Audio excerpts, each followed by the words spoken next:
Chers amis, bonjour. Ravi de vous retrouver une fois de plus pour l'étude de la Bible. Et je vous rappelle que ce trimestre, nous étudions le livre du prophète Jérémie. Chaque semaine, nous voyons une nouvelle séquence autour de ce thème. Et aujourd'hui, notre deuxième étude a pour titre « La crise interne et externe ». Nos invités du jour, le pasteur Mathieu Fury. Bonjour pasteur. Et le pasteur Charlie Raison. Bonjour. Bonjour pasteur. Ils sont tous deux pasteurs de l'église adventiste du 7e jour et c'est eux qui répondront à nos questions pour essayer d'éclairer cette époque trouble du peuple d'Israël et le ministère du prophète Jérémie. Mais avant tout, nous allons commencer par la prière. Père Céleste, nous sommes heureux de pouvoir, à l'espace d'un instant, méditer ta parole, chercher à la comprendre, l'étudier, afin de pouvoir la mettre en pratique.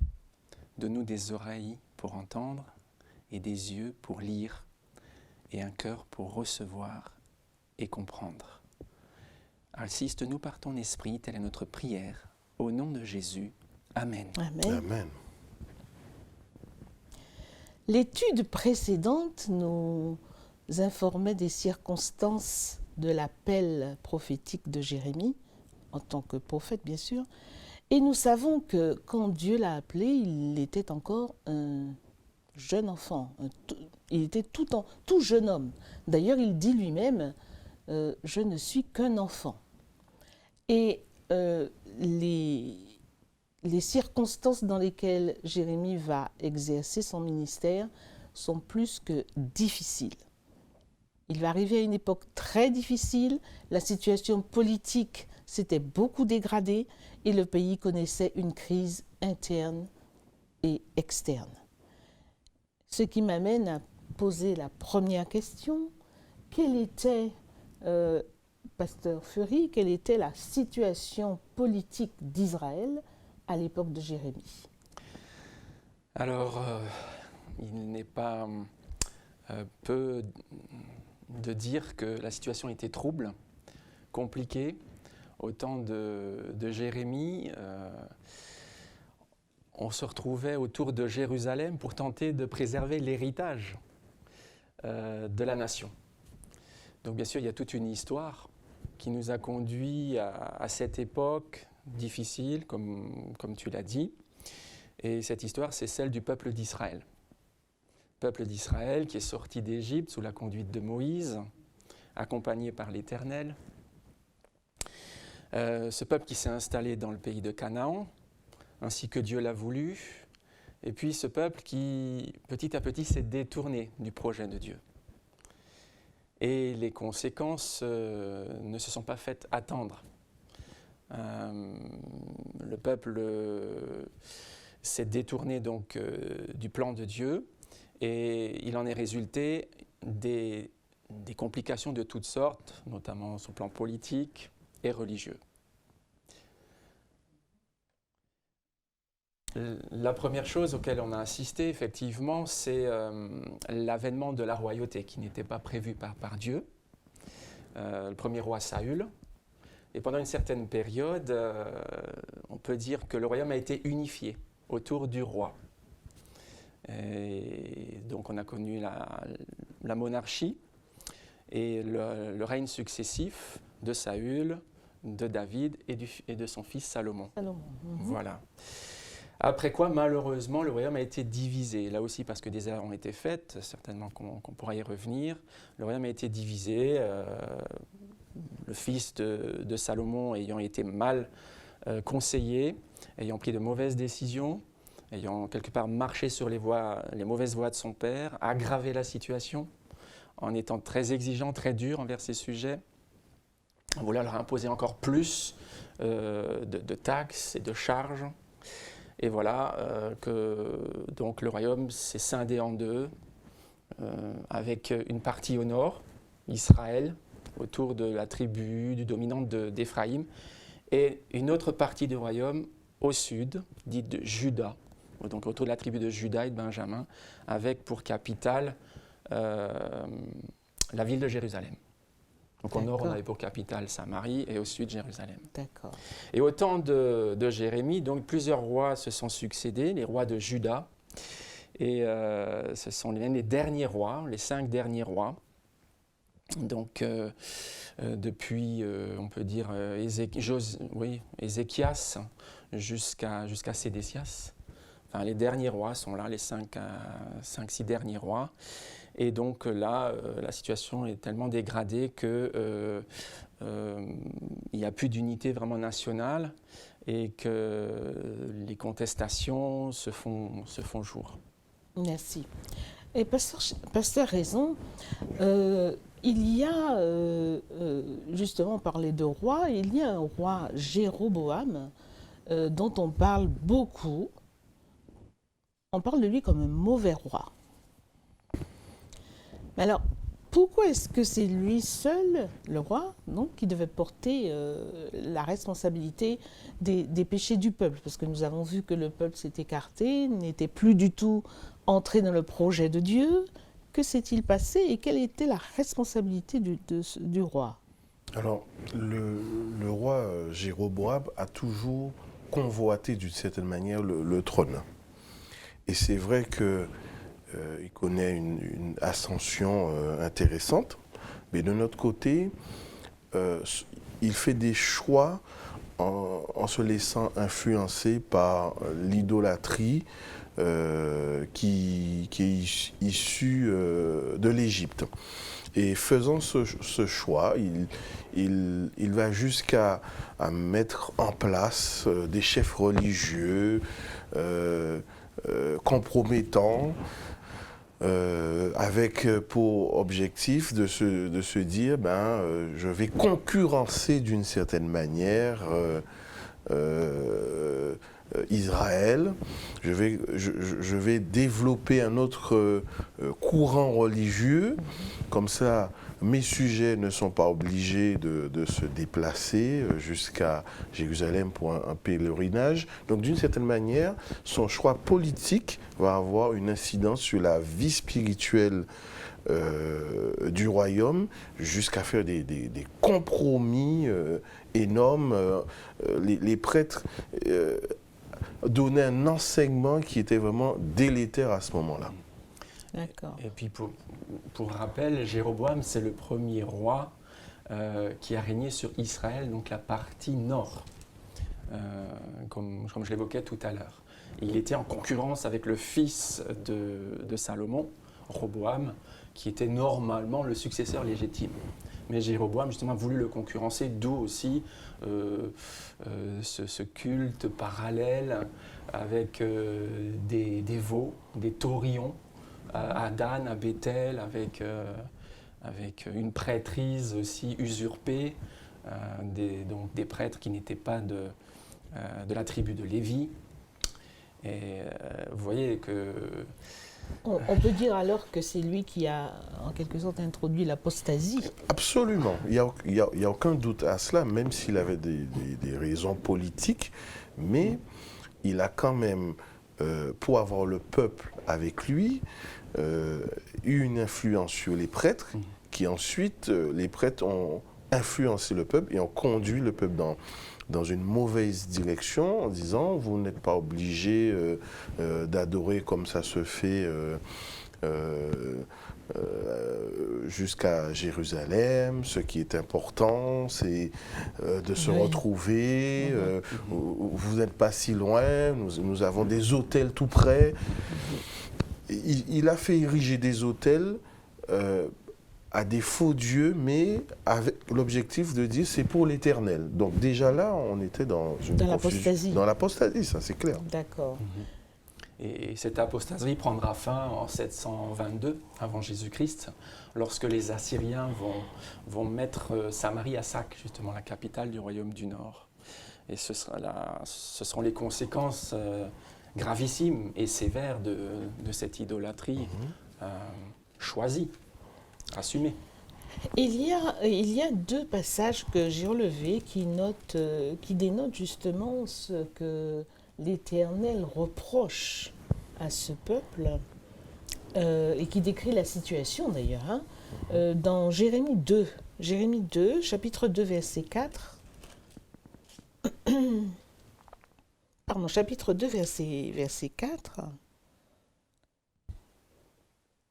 Ils n'ont pas recherché l'Éternel qui les a délivrés. Alors, je vous ai fait venir. Alors, moi j'ai écouté la parole de l'Éternel, maison de Jacob, et vous toute famille de la maison d'Israël.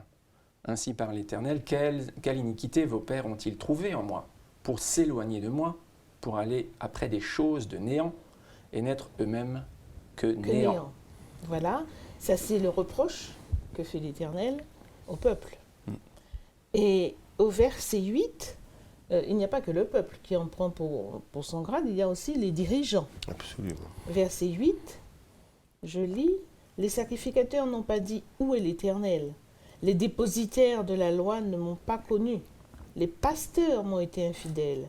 Les prophètes ont prophétisé par Baal et sont allés après ceux qui ne sont d'aucun secours. » Alors c'est clair, le peuple et aussi les dirigeants. Mais alors comment expliquer une telle confusion, une telle erreur, quoi? On est en plein syncrétisme religieux à cette époque. On crie à l'Éternel, mais en fait, on utilise tous les objets des faux dieux. Donc, les dieux étrangers sont déjà présents. Donc, lorsque le texte fait référence au Baal, ça veut dire que l'idole était déjà là. Oui. C'était des idoles qu'ils connaissaient, venant d'Égypte et des autres peuples aux alentours. Mais en prétendant honorer l'Éternel et en ayant en même temps l'usage de ces idoles, il y a un syncrétisme qui s'est installé, un aveuglement spirituel.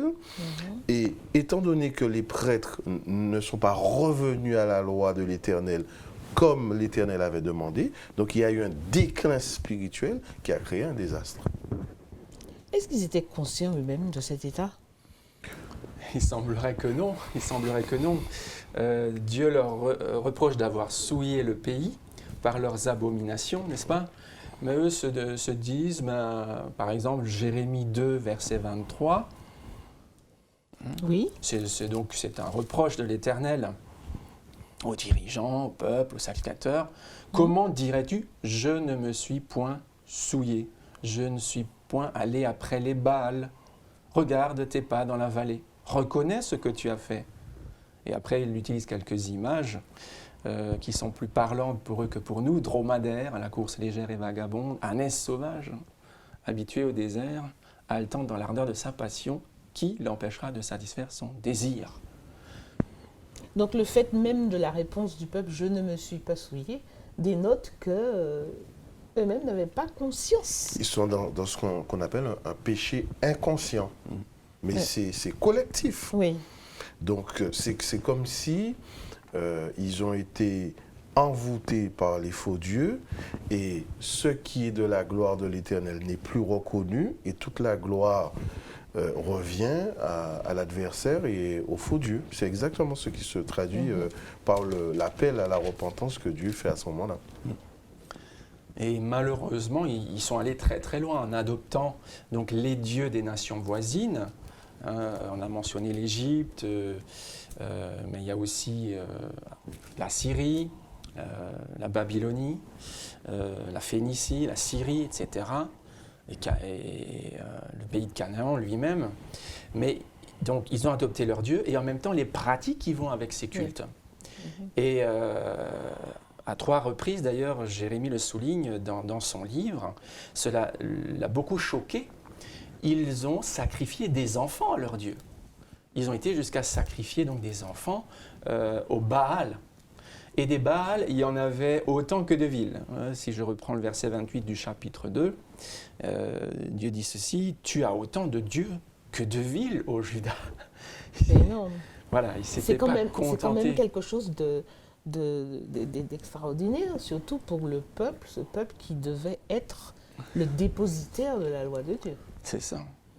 Alors, c'est vrai que ça nous choque, mais c'est tout à fait possible aujourd'hui, lorsqu'il y a un déclin spirituel, lorsqu'on s'est éloigné, lorsqu'on a fait compromis sur compromis, il y a un moment où on n'est plus en état d'entendre le Saint-Esprit.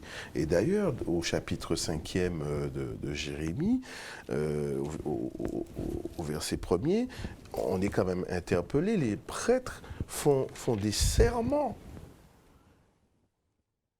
prétendant faire appel à l'Éternel, mais en fait, ils sont dans un aveuglement terrible. Faire serment, faire alliance, c'est le mot qui est utilisé, c'est le mot sheker, qui veut dire comme des faux témoins. Oui. Ils sont dans la posture de faux témoins sans même s'en apercevoir. Oui, ils font des serments qu'ils ne tiennent pas en fait. Donc ils se comportent en faux témoins. Ils jurent faussement au nom de l'Éternel. C'est-à-dire qu'ils mêlent l'Éternel à leur fausseté. Oui, donc ils pratiquent des cultes païens, ils approuvent ceux qui les pratiquent. Peut-être qu'ils ne sont même pas choqués de voir certains sacrifier leurs enfants pour apaiser la colère de ces dieux. Ils jurent faussement au nom de l'Éternel. L'Éternel est un Dieu parmi beaucoup d'autres. Donc là, on se dit, mais que se passe-t-il en Juda ? Alors, je vous rappelle quand même qu'on est dans le royaume du Sud, là. Au moment où Jérémie intervient, au moment où Jérémie s'oppose à cette marée d'iniquité, le royaume du Nord n'est plus. Il a disparu. Jérémie, lui, il intervient à la fin du 7e siècle avant Jésus-Christ, au moment où, effectivement, tout se concentre autour de Jérusalem, autour du temple. D'ailleurs, ils vont à un moment donné se réclamer du temple. Oui, mais sauf que le temple ne peut pas les sauver. Hein, c'est Dieu qui peut les sauver, Dieu seul, à condition qu'ils veulent bien revenir à lui et se repentir. Et c'est là que le bas blesse.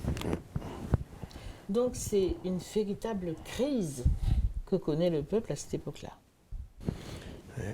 À l'intérieur. Alors, non seulement une crise, mais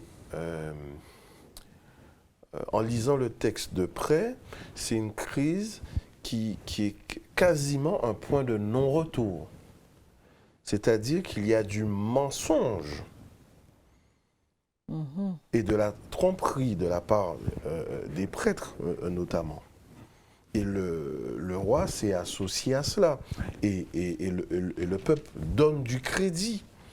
C'est-à-dire que lorsque Jérémie va prophétiser pour dire « revenez à l'Éternel », d'autres prophètes, donc des faux prophètes, des pseudo-prophètes vont surgir pour dire « non, non », et donnant un message de flatterie.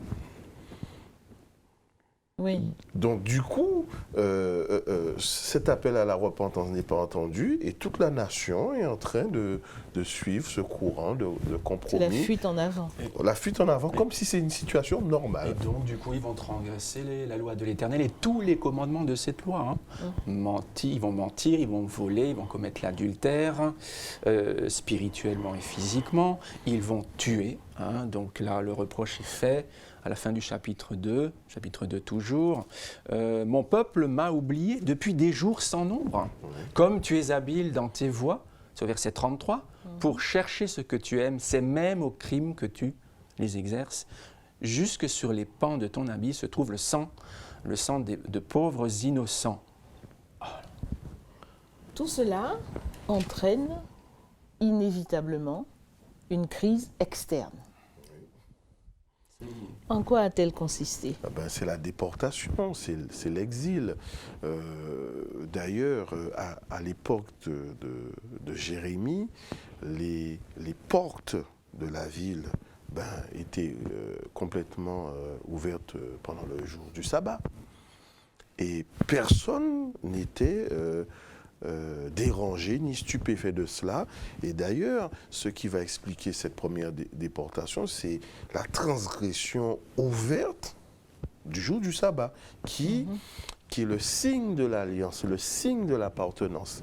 Donc du moment qu'on transgresse le signe de l'appartenance et de l'alliance, on est dans un point de non-retour. Et là, même la prophétie de Jérémie ne trouve pas d'écho parce qu'il y a un contre-message venant des faux prophètes, disant non, tout va bien. Tout va bien. Oui, ben, et le contexte international est, très instable, un peu comme aujourd'hui. Hein. Il y a des guerres et des bruits de guerre. La Syrie est sur le point d'être mangée par le géant babylonien à ce moment-là. La Syrie va disparaître, mais Babylone s'impose et s'impose donc aussi aux Égyptiens et du coup va s'imposer aux Judéens.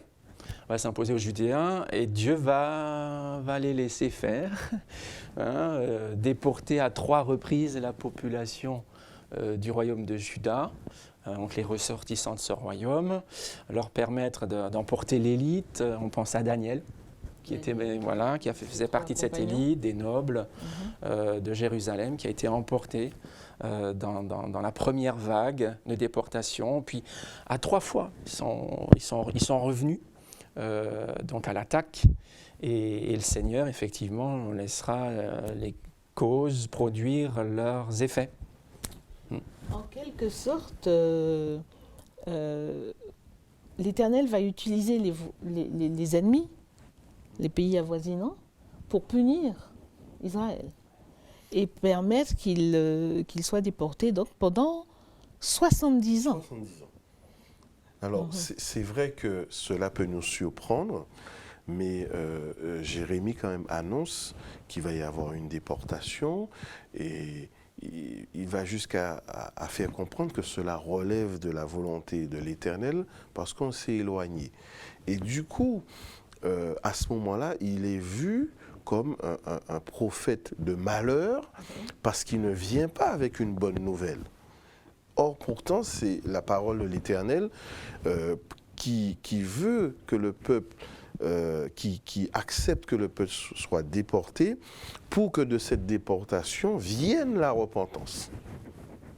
Mais nous avons vu que les avertissements, les nombreux appels de Jérémie ont duré pendant le règne de 3 rois. Oui. Donc, 5 rois même. 5 rois. Puis Josias jusqu'à Sédécias. Comment expliquer justement? Est-ce que le fait que le peuple n'entende pas, est-ce que le peuple ne pensait pas en lui-même être juste, être intouchable, justement parce qu'il avait été le peuple choisi par Dieu? Alors, non seulement le peuple a développé ce qu'on appellerait aujourd'hui l'orgueil spirituel, le peuple élu, le peuple choisi, nous avons le temple, le temple ne peut pas être détruit, l'Éternel est parmi nous. Donc, cette culture était largement répandue et pour le peuple à ce moment-là, la nation d'Israël subsistant, donc on n'a pas besoin de se remettre en question puisque Dieu est parmi nous, le temple est là. Donc l'aveuglement fait que l'on n'est plus en état de s'apercevoir qu'on s'est éloigné parce qu'on est sur le statut. Oui. Nous avons un statut. D'accord. Descendant d'Abraham, l'Éternel est parmi nous, nous héritons du trône de David. Pour eux, ils étaient même prêts à attendre le lion de la tribu de Juda. Ça allait très loin. Et ils se considéraient en fait comme les serviteurs de Dieu. Ils se considèrent vraiment comme les serviteurs de Dieu, les représentants de Dieu. Dans un monde païen, perdu. Mais là où on trouve un peu d'ironie dans le livre de Jérémie, c'est qu'à plusieurs reprises, au moins 2 fois, Nebuchadnezzar est appelé le serviteur de l'Éternel. Oui, tout à fait. Donc à ce moment-là, étant donné qu'ils se sont détournés de Dieu, qu'ils ne le connaissent plus, qu'ils ne pratiquent plus ses commandements et ne le servent plus en réalité, eh bien, Dieu va dire, mon serviteur, c'est C'est Nebuchadnezzar. Nebuchadnezzar. Et je l'ai chargé donc de vous châtier, de vous administrer une sévère correction pour peut-être espérer en sauver quelques-uns parmi vous. Et justement, quelle leçon cette triste expérience doit nous faire réfléchir? Quelle leçon pouvons-nous en tirer? Il y a plusieurs textes qui résonnent lorsqu'on on considère la situation. Par exemple, ce ne sont pas tous ceux qui disent Seigneur, Seigneur qui entreront dans le royaume des cieux, va dire Jésus. Tout à fait. Cela veut dire encore que lorsque Jésus, dans l'évangile de Jean, au chapitre 8, va dire ne dites pas que vous avez pour père Abraham, cela veut dire que l'on peut très bien avoir aujourd'hui un christianisme culturel, se contenter d'un statut de chrétien, mais sans pour autant donner du poids à la parole de Dieu, mais avoir le sentiment d'être dans une pratique religieuse. Ils n'étaient pas athées. Non. Ils avaient une pratique religieuse, sauf que c'était une pratique idolâtre. Et donc, oui, corrompu. Moi, j'aime bien ce verset 13 du chapitre 2, où Dieu reproche au peuple d'avoir commis un double péché. Voici donc les péchés. Le premier, ils m'ont abandonné, moi qui suis une source d'eau vive. Et le deuxième, ils se sont creusés des citernes crevassées qui ne retiennent pas l'eau. Et nous pouvons être tentés. L'image est saisissante. Saisissante. Oui. Voilà, alors qu'on a une source d'eau qui produit de l'eau en abondance, une eau vive, une eau vivifiante également. On se creuse des citernes qui ne retiennent pas l'eau. Donc, est-ce qu'on n'est pas aussi tenté aujourd'hui, finalement, de faire son confort sans Dieu, sans Jésus? Est-ce qu'on n'est pas tenté de s'appuyer sur de fausses sécurités, comme l'argent, comme peut-être un culte formaliste, comme l'appartenance à une église? Je ne sais pas, comme on peut se reposer sur l'héritage familial aussi. Ah, mon père a été pasteur, ou mon grand-père a été pasteur. Oui. Et ça nous réconforte, ça nous fait du bien. Mais est-ce que c'est suffisant? Ou encore se contenter de vérités édulcorées, puisque c'est très à la mode. On a une vérité, mais ce n'est pas tout à fait la vérité telle que c'est présenté dans la parole de Dieu. Mais c'est tellement édulcoré que ça devient un système de pseudo-vérité qu'on se construit, qui est sécurisant et qui du coup disqualifie pour entendre le message de la parole et se laisser renouveler.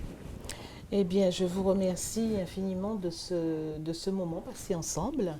Nous constatons que les erreurs du passé ne doivent pas nous entraîner dans de nouvelles erreurs, ne doivent pas permettre que nous renouvelions les mêmes erreurs. Puissions-nous en tirer les conséquences, justement, pour ne pas reproduire ces mêmes erreurs. Cette étude est maintenant terminée. Je vous remercie, pasteur. Et quant à vous, internautes, j'espère vous retrouver très bientôt pour une nouvelle étude. Au revoir.